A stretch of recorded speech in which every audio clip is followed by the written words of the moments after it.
নিরাপত্তা ঝুঁকির কথা উল্লেখ করে ভারতীয় ক্রিকেট বোর্ডের নির্দেশনায় বাংলাদেশের পেসার মুস্তাফিজুর রহমানকে আইপিএল স্কোয়াড থেকে বাদ দিয়েছে কলকাতা নাইট রাইডার্স।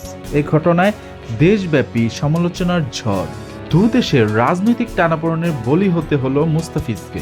কেউ কেউ বলছেন খেলার মাঠে রাজনীতি নিয়ে আসা একদমই ঠিক না। আইপিএল থেকে বাদ পড়ার পর নিজের বিস্তারিত কোনো মন্তব্য করতে না চাইলেও দেশের এক গণমাধ্যমকে সংক্ষিপ্ত প্রতিক্রিয়া জানিয়েছেন মুস্তাফিজ।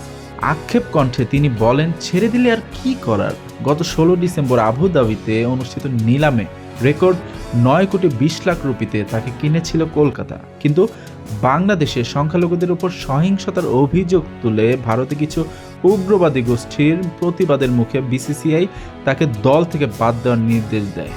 কেকেআর কর্তৃপক্ষ সেই নির্দেশ পালন করে আনুষ্ঠানিকভাবে ফিজকে স্কোয়াড থেকে সরিয়ে দিয়েছে।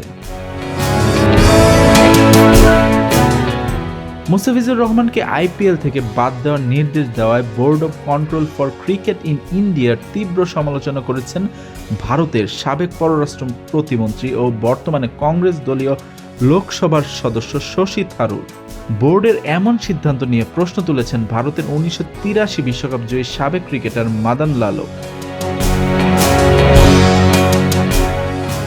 2026 আইপিএলের নিলামে 9,20,00,000 রুপিতে মুস্তাফিজকে দলে নেয় কলকাতা নাইট রাইডার্স। বাংলাদেশের ক্রিকেটারদের মধ্যে যা আইপিএলের রেকর্ড পারিশ্রমিক। কিন্তু মুস্তাফিজের খেলা নিয়ে গত কিছুদিন আগে বিতর্কের খবর ভারতীয় সংবাদ মাধ্যমে উঠে আসে।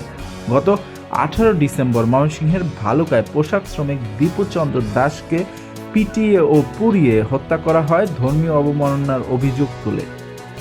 সেই ঘটনা ও বাংলাদেশের ধর্মীয় সংখ্যালঘুদের নির্যাতনের নানা অভিযোগে ভারতের বিভিন্ন রাজনৈতিক দলের কিছু অংশ, ধর্মীয় কিছু সংগঠন ও ধর্মীয় গুরুদের কয়েকজন প্রশ্ন তুলেছিলেন মুস্তাফিজের আইপিএলের অংশগ্রহণ নিয়ে।